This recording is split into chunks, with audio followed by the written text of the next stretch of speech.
Hai, balik lagi di Desmed Official.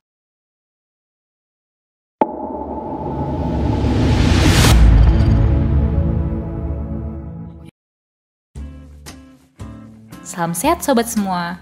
Kali ini kita akan bahas tentang luka. Yap, luka memiliki banyak makna.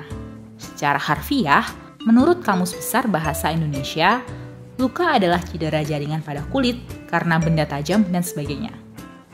Sedangkan, kata luka juga bisa digunakan untuk mengungkapkan rasa sedih, kecewa, atau kesal. Seperti potongan lirik lagu CINTA dari The Bagindas.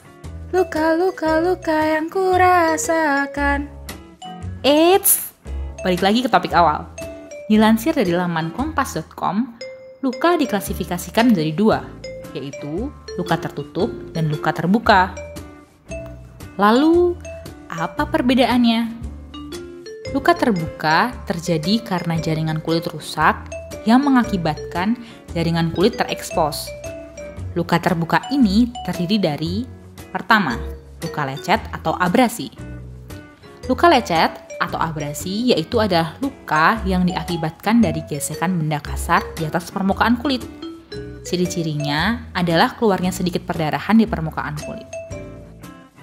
2. Luka gores atau laserasi.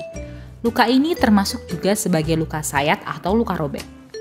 Luka ini menyebabkan jaringan bawah kulit terpotong atau robek. Nah, ciri-cirinya nih, permukaan tepi luka ini teratur. 3. Luka tusuk.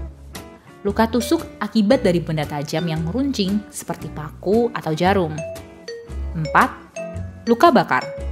Luka bakar disebabkan karena kulit melakukan kontak langsung dengan suhu panas secara berlebih atau kontak dengan benda dan udara yang memiliki suhu dingin ekstrim dalam jangka waktu yang lama. 5. Luka amputasi. Luka amputasi adalah luka yang mengakibatkan memisahnya jaringan tubuh. Luka ini mengakibatkan perdarahan yang sangat hebat.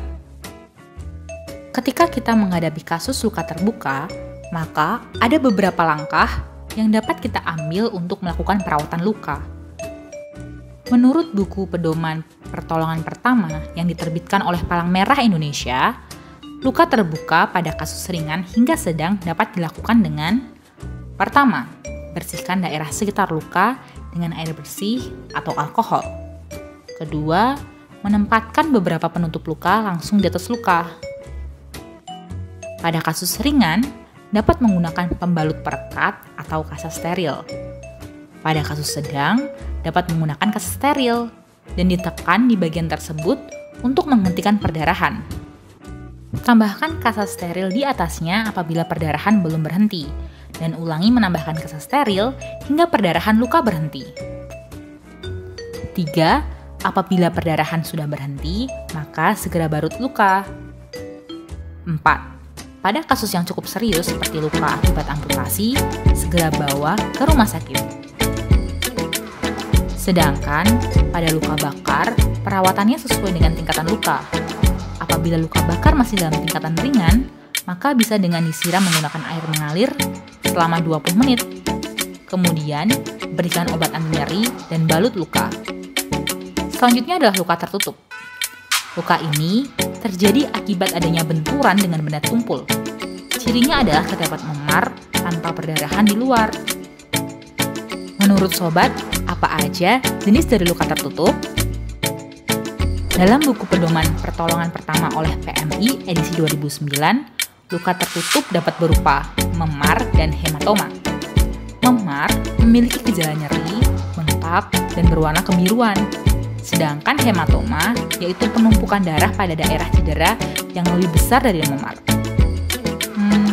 Bagaimana dengan luka hati? Yap, sangat disayangkan. Luka hati itu bukan disebabkan karena benturan benda tumpul ya sobat, tetapi bisa terbentuk saat kehilangan orang yang kita sayangi. Jadi, luka hati bukan termasuk luka tertutup. Masih dalam sumber yang sama, dikutip dari buku pedoman pertolongan pertama, penanganan luka memar ini cukup dengan memberikan kompres dingin, misalnya menggunakan kantong es. Kompres dingin ini membantu mengurangi perdarahan. Setelah itu, luka dapat dibalut. Sebagai catatan nih sobat, jika memar terjadi di alat gerak, pada alat gerak tangan atau kaki, maka perlu dengan meninggikan dari jantung untuk mengurangi pembekakan. Bagaimana sobat? Ternyata luka itu tidak hanya luka lecet saja ya, tapi memiliki dua klasifikasi berbeda, yaitu luka terbuka dan luka tertutup. Masing-masing luka ini juga memiliki cara perawatan yang berbeda loh. Oleh karenanya, kita harus tahu dasar perawatannya.